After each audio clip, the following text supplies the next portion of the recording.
Welcome back to the channel. So on this episode, we are inside in the nice cold air conditioning as God has intended it. It is summertime outside here in Missouri, and it is hot and muggy. It feels like Florida in the middle of the summer out there. So we've got a bunch of cars in the shop. We got some new cars in the shop, so they ain't gonna get themselves done. So let's get to it.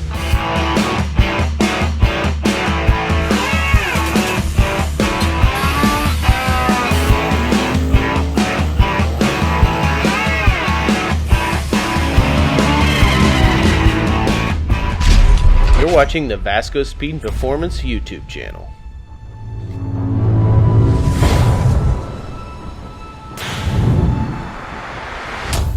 New week, new car. So this is Reed's 95 Impala SS, and I'm not gonna lie, you're probably not gonna find a cleaner 95 Impala SS than this thing.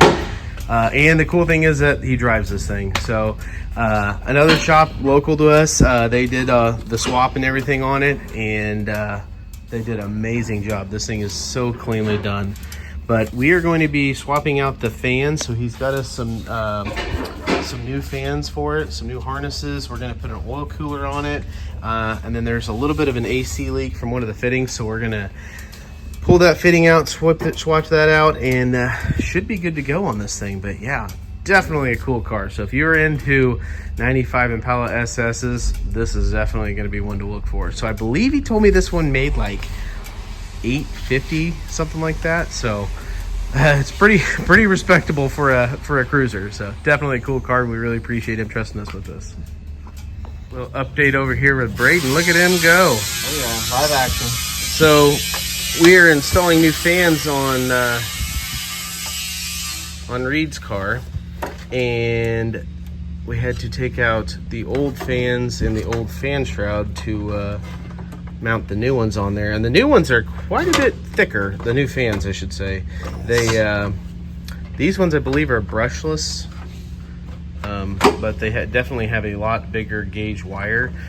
So he was dealing with some coolant issues, so he's trying to get the engine to cool back down. So we were able to reuse his old fan shroud. The only difference is we might have to space out some of the components that were bolted onto it. For instance, the breather, the catch can, and then the coolant overflow for the supercharger. We're going to have to probably space out because the fans are just a little bit bigger. But Braden's doing a killer job. Got the new fans on the old shroud, and we'll check back up in with him in a minute when he's got some more progress. So there's not a whole lot of room underneath this area up here. You got your heat exchanger for your supercharger. You've got, I don't know why I'm using this hand. Oh yeah, you got just the thing. Hold on. Yeah, so today Braden was like, hey, Amazon just came by. And it's like, Amazon? I was like, yeah. He's like, they don't come here. And he's like, I don't know, they dropped a package off. I was like, really? He's like, yeah. So I go and open up this package that is addressed to me at the shop, and this is what I found. Ta-da! So I don't know who sent me this little pointer finger, but this thing's gonna be pretty cool. So back where I was at with a regular filming. So this is the trans cooler, and this here is the heat exchanger, and we just didn't have enough room for the oil cooler. And rather than remaking these lines, we went ahead and scooched everything over to make room for the oil cooler to go there. So Braden went and did some moving around, got that mounted. This here oil cooler. This here oil cooler gonna go up in there like that? Right in that region. Yeah, look good. And then we got these really nice fans, which threw me for a loop. They're Spall fans, however they're pulse width modulation. So when we get ready to wire these, I will show you how we ended up figuring out how to make them work. But Braden's doing a good job, so I'm gonna let him get back to it.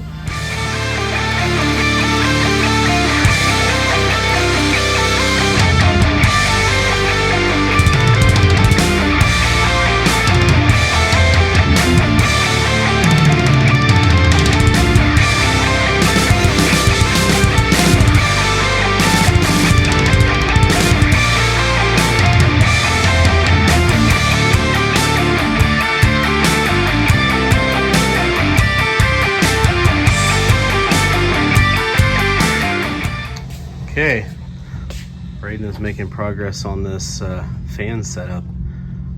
Yep. So these fans are something totally different. So they are actually pulse width modulated, which is pretty cool. And they're a really, really great fan. However, in order to make them work, we have to have this sensor. And this sensor was like $200 for just this sensor. Anyways, they've got 4 wires going to each fan, and there's not a whole lot of information out there on them. So we are doing well with what we can with what we got. Braden's got the new fans on. He's got the catch can, or the actually that's not the catch can, that is the coolant overflow for the supercharger. He's also got a catch can over there that goes over there. But everything is back in its place. He's got the oil cooler mounted. It looks really nice up there, nice and clean. And he's working on all these relays for these fans. So basically the PCM is gonna send out a ground, and we needed a power. So we had to do some moving some stuff around, but I think we've got it. So we're gonna check it out and make sure it works. But the main goal is to make sure the fans come on when the AC is on, but also make sure the fans come on when the coolant temperature gets to the correct temperature, shutting on and off. So it's been a lot of research and trying to figure out and thinking and changing things, but Braden's getting it taken care of. So about to the point where we're about to test these things and see if they blow this car off the lift, since they're such good fans. Yeah, we'll find out. It's an absolutely beautiful car. Isn't it? It is. This thing is sweet. Probably rides like a couch too. I mean, if I was gonna have one, this would be the way to do it. Yeah, this is sweet. Modern power. Not that the LTs were bad, but They weren't great. They had lots of issues.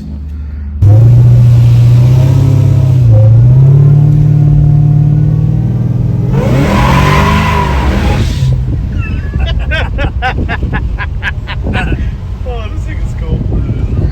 All right, little progress update on the Impala. So Eric came out last night and we did some tuning on it.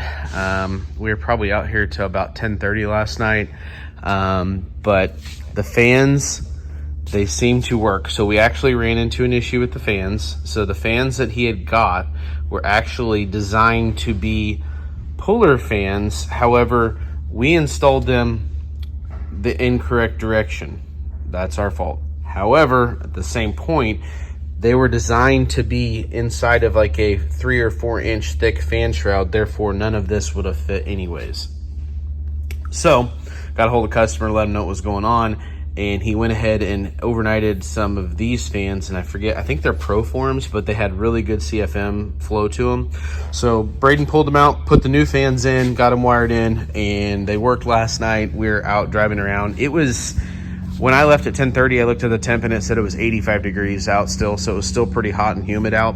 And the most I ever saw on the gauge whenever we were driving around was like, I want to say like 185 to 200. So he was getting up to 220 at some point. So hopefully we've got that fixed. So we're going to drive it around today with the heat and make sure it's good. But Eric did a lot of things to it.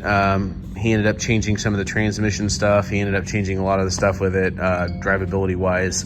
One thing that we did notice is when you would start the car, it would search around a lot and it would almost feel like it was going to die. So I'm going to do a cold start this morning, make sure that's fixed, and kind of go from there.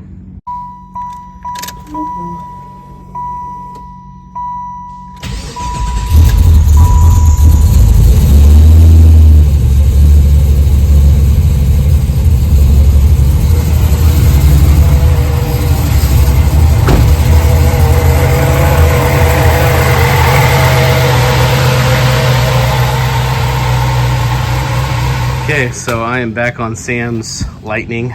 This is one of those projects that I've been trying to work on as much as I can, but I keep running into little things. So I had a couple bolts that were messed up for the flex plates. I had to order some ARPs. I got the transmission back Friday, late Friday. I got the transmission back in. That was a nightmare, but it's in, that's done. So I'm gonna work on putting some more stuff back on this thing, and hopefully we can end up lowering the cab down on this thing. So let's get to work. All right, little update time on the Lightning. I now know why mod motors are such a pain in the butt to work on. So these headers are made by American Racing. Great headers, They are bent really nice. They fit really good. However, I feel like this is Ford to blame for this, but these bolts are so tight to get in here. And these are the bolts that come with them from American Racing. However, this primary is super, super tight. You really can't even get to it, so it may even have to be dented in. The good news is that it's up on top. The other problem is that I cannot physically get down in there to tighten all the lowers. So what you have to do is you have to run all the lowers in as far as you can to get the header and the gasket on there, and then just go and whittle, tighten them a little bit at a time, which is definitely a task. I ended up switching bolts. Let me show you the bolts that I got. So I ended up getting these bolts, and they are a 12 point, but they also have a little Allen in the top of them. I'll get one of these out one-handed. This box is so fancy. So there's actually a split in the end of the bolt 4 ways, and then when you tighten down the Allen in the middle, it spreads it out and kind of locks it in place. But the reason I went with these is because the 12-point head is so small.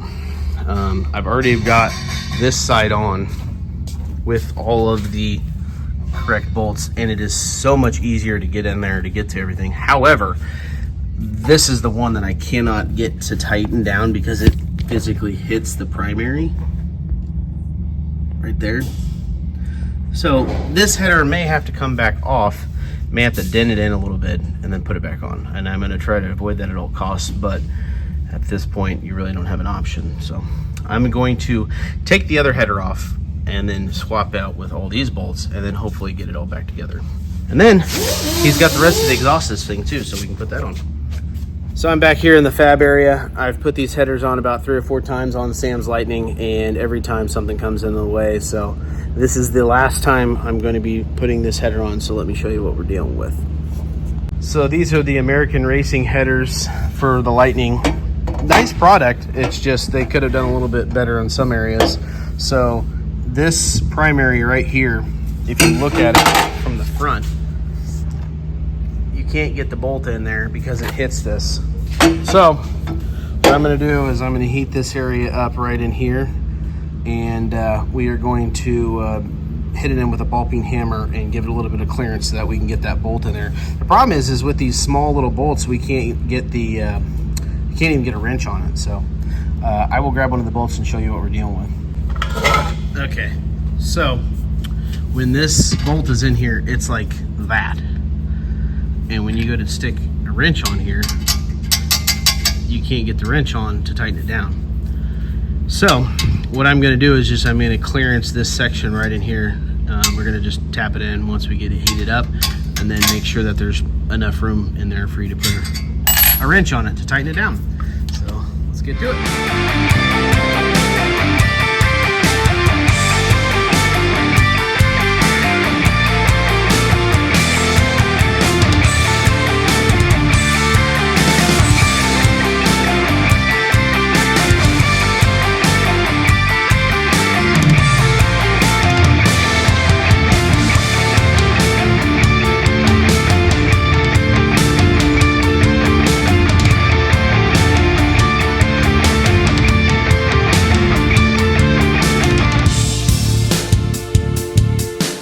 Okay, so in the last episode, I asked for you guys to tell me what you guys wanted to see more of, fabrication, Fusion 360, all that kind of stuff. So I also had the idea that I was going to try and do some tools that I use every day that I think add to the job, make it better. So I picked 4 items. These are just hand tool items. They're nothing like crazy kind of add-on things that just make the job a little bit nicer. And when you have one, you're like, man, I don't know if I could live without that. So let's just go over those real quick. Okay, the first item I was going to go over is this little doohickey here. It bolts down to your fab table, or if you wanted to have, you could bolt it down to a regular table, whatever you want to do. But it's technically 2 pieces. The clamp is a piece, and then this arm is a piece. It's all made by Strong Hand Tools. And it is really handy. So if you're trying to hold a tube in a place and you can't do it, you can actually tighten down these and you can configure it in whatever direction you want. Right now it's a little bit on the loose side, but if you've got something you need an extra hand to hold it, or you want to hold this upright, you can literally just move it like that. literally, I think you can get this thing off Amazon. Well, I know you can get it off Amazon. That's where I got it. However, I did have to make this little shim in here, which is this piece of aluminum angle to clamp down onto this. If you wanted to, you could probably weld it to it, but I figured, well, you might need to use this separate. So that's the first cool tool that I did. I want to say this is like 50 bucks, and I think this is around 60 bucks, so you're about 100 and something in it. So definitely a game changer when you're trying to do piping and stuff, or you need an extra hand to hold something and you're the only one in the shop. So get you one of these if you don't have one already. They work great. Okay, the next tool sounds kind of silly, but it is the new Milwaukee, I don't know if they're really new, but new to me, auto locking. So normally when you have a tape measure, you pull it out and you have to click it to lock it. This one, when you pull it out, it stops where you wanted it to. And then when you want it to go back in, you just press the button. Because most of the time you're pulling it out and you're like, oh, and you have to lock it, then unlock it, lock it, unlock it. So pretty cheap, inexpensive tool, but it is nice to get out and measure. Also, this one's for dummies, so it's got all the numbers on it. I know I'm going to get a lot of crap for that, but I actually like it because it's easy to sit there and then, you know, look and say, okay, it's 3/8 or ½ inch, whatever you need to be. So definitely a cool tool, and congrats to Milwaukee for making a really good tape measure. All right, my next cool tool is a Milwaukee die grinder, but it is a tungsten grinder. So this company Sharpie, they sell these on Amazon. It basically comes as a kit. You get the tool, the battery, the charger, and you get this head on here. And what this head does is it has this little hole right here. You stick your tungsten in it, and you can change the angle and how you want it to be. If you want it sharp like a pencil, or you want a little less, however you want to do it, you can change it with that. You can loosen this, and you can slide this whole deal up and down. If you dip it really bad and you can't grind it all off, you can stick it in here and cut the tungsten off. It's also got deals where you can stick your tungsten in here and flatten them, however you want to do it. So another great tool. If you are in a roll cage and you're working on it and you dip and you have to crawl back out, go over, sharpen it, go back in, this little deal here works great. I only will say, in this shop, we've got 3 of us working, and this will be on one car, and you'll be like, crap. So I ended up getting a new one. So now I've got 2 of them. Same thing. This one's a little bit better. This one's brushless, and this one is like an auto stop feature pretty much. So when you turn it off, it just stops. So see how quickly it stops? So this one's nice too. Same thing, just a newer version. I want to say this one was around $450. When I say when I got this one back in the day, I think it was around $350. So it went up a little bit, but these are game changers. Even Travis was making fun of me. He was like, man, I saw those at PRI. He goes, they were trying to sell me one and I thought they were just a gimmick. He goes, but after using it, they're definitely not a gimmick. So another cool tool, one that I can't live without.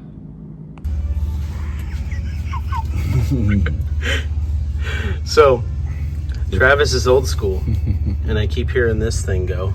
Clank the pedal. Clank the pedal. So it's funny. Travis thought these things were a gimmick.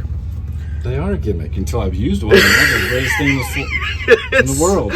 When you are a fabricator welding a cage in a car, if you do not have a wireless Milwaukee tungsten grinder, I'm telling you what, these things are a game changer. You don't have to climb in and out. He said you were at PRI one time and they were trying to sell him to you. He's like, I ain't buying that snake oil. And then now that he's using it, he's like, yeah, okay, that thing's pretty cool. I'm going to take it everywhere I go. So making good progress on this thing, I see. Getting there. Cool. Alrighty. Well, I'll let you get back to it. I just saw you using the tungsten grinder. I was like, hey, on probably one of my favorite tools would probably have to be one of these. So all the cordless stuff and then that on top of it. Yeah. The fact that it's cordless and a tungsten grinder. Oh, yeah. Yeah, and you get perfect sharpened tungsten every time. Every time. And then you don't have to worry about somebody telling you you're going the wrong direction, or that it's an 11 millimeter rather than a 10. That's right. Or a 3/8. Yeah. You know? So, yeah. Standard metric. Yeah. Okay, well, cool. I'll let you get back to it. Okay. All right, so the last cool tool on my list is this. This is a 6061.com finger pedal. And so it literally has a variable change here. So whenever you're doing it, it's just like you're using the foot pedal, but yet you can just do it like this. So again, when you're doing cages and stuff, this just works a lot easier to do it. There is a little bit of a learning curve. Sometimes you just got to get used to it, but once you get the hang of it, another great tool. Just makes the job easier rather than having to sit there with your foot and try to put it between your legs like I've been doing in the past. So I just got this. I haven't had a lot of time to play with it, but I'm already in love with it. So another great tool. So if you need one of these, go to 6061.com and he has them for all different models. The blue is for Miller. He's got red for Lincoln. He's got green for Everlast. So pretty much all the ones you can think of, he's got them on his website. So if you want one of those, make sure you get into his website and get one. My cross member tap in. So Travis went to school on Ben Tech, and when I say he went to school on it, we went through and basically we designed these square tubing frame rails that were already on the car, like subframe connectors, and then we designed this drop down, and it's actually offset an inch to the passenger side for the whole drive line, and then it comes through here, and he notched out these subframe connectors, and this tube is going to kick up and go right up here to the rocker, and so he's just creeping it up on it to pull this whole tube up in there, and eventually we're going to end up getting rid of this bar back here, or the middle part of it, and then that way there won't be two bars, you know, and looking all goofy. And then there'll be a frame rail on the inside that'll connect from this bar to this bar and forward. So, but making progress on this. So this is essentially what you would call your number one bar, and it's going to be below the car because this car's going to be getting a 25.5 cage. So we're going to try and get all the floor structure and everything up underneath the bottom of the car. That way we can just drop it down, weld it, and then put it back up. So, but making good progress on it. Okay, we are back on, what's this thing? A Polara. Polara? Like, I want to say Polaris or Polaris? Yeah. I want to say Polaris. Polaris, like the razor? Yeah. Yeah, Yeah, so this is a Polara. Polara? Yeah. Okay, anyways. So we're working on the 25.5 cage on this, and Travis has got this, I would call it your number one bar, or your, what do you want to call that one? Cross member. Your cross member. So he's got the cross member. We're going to put everything on the bottom side for the floor structure. That way we can just drop the cage down and then drop it and then push it back up. So he's got that one, and it goes through the floor over there, comes through over here. He made these little trick brackets here, and they're just tacked on there, so whenever we drop the cage out and we come back up, it'll go back into the same exact spot. You don't have to spend a bunch of time leveling out, which is a pretty cool idea. But we spent some time yesterday with Ben Tech. So we're trying to, the old dog is having a tough time with it. But it wasn't necessarily a problem, it was just more of figuring it out. But together we figured it out. And Travis got this main hoop bent up, and this thing turned out amazing. So Travis said, hey, I've got a roller. We should roll it. I said, let's do it. So went ahead and rolled the main hoop so it follows the contour of the headliner really nice. And then it comes over here real nice and tight, and then it comes all the way down through here, all the way down and lands on there. So main hoop is knocked out, so it's just we're going to work on going from the main hoop back because we're waiting on the customer to come up with the engine and the transmission because he's getting the engine rebuilt. So this is going to be getting a Gen 3 Hemi with a blower on it, so be a pretty cool setup. So once we have that, then we'll be able to work our way forward, but for now this is where we're at. So I'm gonna let Travis get back to work. He's gonna work on doing some stuff in the packing shelf and changing some stuff for the rear shock mounts, because the rear shock mounts, because of the floor, they went ahead and like mounted them forward at an angle, and yeah, so we're gonna cut some sheet metal up and stand them upright and make it look good. So pretty cool. So this area here is where the shocks used to mount to, but the problem with it is if you looked at it, they were going like forward like that. So we're going to try and get them straight up and down. So we went ahead and cut a little bit of that out, and he's going to add a bar across there, 1 5/8", right? And then we'll mount shocks to it, and then the cage should come down and land on that, right? Yep. And then we'll just do some tin work to fill up that hole. Yeah. Okay, cool. Yeah. All right, well, I'll let you get back to it. I just figured I'd do a little update. Update. Ow! God damn it! Update on the Polara. Well, it's a 64 and a half because we don't know if it's a 64 or 65. So, getting the shock cross member put back in this thing. Before it was too low. Customer wanted it raised, so we had to figure out how to get it up above the floor, cut all the sheet metal out. Because the shocks were kind of laid forward because of the floor. and inside, inwards, yeah. So we're trying to square all that up and make everything work and make it work with what we have to add to it. So he's got this bar across here. I don't know why I keep forgetting my little pointer finger thing that I got. I need my little stick thing. You even got a free one. Didn't have to buy it. I know. I'm gonna go get it, and then we'll reconvene. Okay. Yes. I told you I got a little pointer. This thing just came off Amazon. This is the coolest thing ever. So anyways, this bar, Ding, ding, ding. right there, goes all the way across there. Did you tap the other side? I didn't tap. Is that magic? Yes. It does Oh, kind of look. man, It yes. does kind of like Mickey Mouse's finger. We need one that has the middle finger. yeah. So you can go, ah. Print it. Yeah, I guess I could. So, We're back. Somebody's over there galloping. But anyways, It's the so old man over there. let's talk about the game plan for this. So now that this bar is in here, and it goes across here, you're going to make a bar that goes from up here, up, from there, up, and then across there. And then back straight. from the main hoop, they're going to go from the main hoop down to that bar. And then from that bar, up underneath here, it's going to come back Inside that little hole. Get your finger in that hole right there. there. So it should go right there. Okay. Yeah. All right. Well, Yeah. I'll let you get back to it. Okay. Working boss. All right.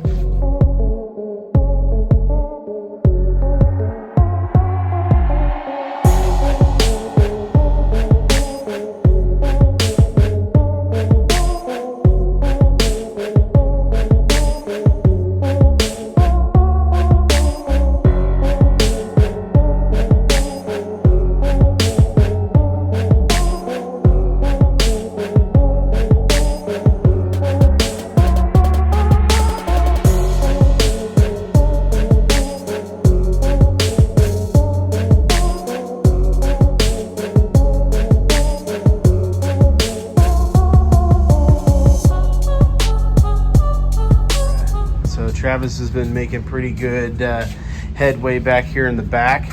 So we needed to make the shocks go upright, so we had to cut out part of this. Once we got that cut out, he ended up making these little standoffs that come up here, and there's a piece of 1 5/8 tubing that runs across there. And then these go up, and there's a bar underneath the packing shelf. And then these bars back here come down, and they land right on the parachute bar, which is right there. So they come across backside there. Customer said that he was going to do drag and drives with this, so we're going to add these bars from here to the parachute bar on both sides, and that's going to add extra strength for whenever you're pulling a trailer. But yeah, the tin work up here turned out really good. The shocks should bolt up. Everything's going good there. So once he gets this bar in here, he can work on the gas tank, and then for the most part, he's pretty much done back here, and then we can just start working our way forward. Alrighty, Braden has made pretty good progress on the wiring on this 69 Camaro that we're doing. One of the things we discussed with the customer is that this fan setup may not be adequate for what he's wanting to do, because he's wanting to take this thing on drag and drives.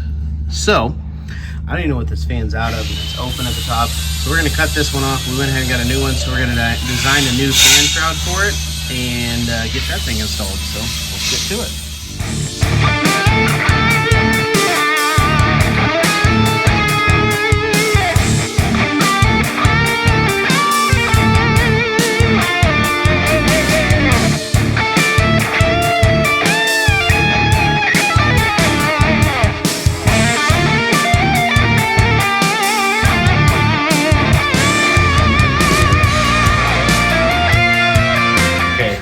So let's see how this, it's going to be pretty thin. It's probably not going to come up off of here very good, like I thought. But that's okay.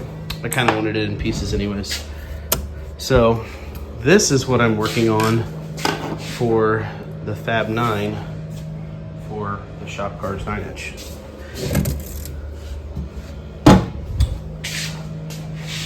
So I redesigned the Marty Marilat upper brackets for it because I need to cut into them, and I don't want to cut into them the wrong amount. So I went ahead and designed it in Fusion. Now we've got an actual 3D part here. So I'm going to clean these trees off of these parts, and then we will see how it fits on the rear end.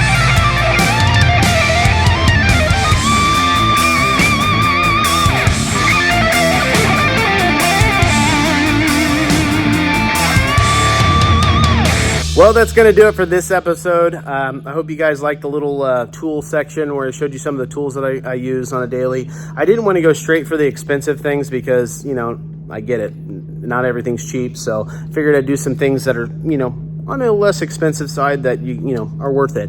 I want to say the TIG fingers around $350. It's expensive, but in the grand scheme of things, a foot pedal, I mean, I had to get priced out a foot pedal the other day, and it was $980 for just a foot pedal. So, not a bad choice. But nevertheless, I appreciate everybody coming by the channel. So if you don't already like, comment, and subscribe, make sure you do so, and we'll catch you on the next one.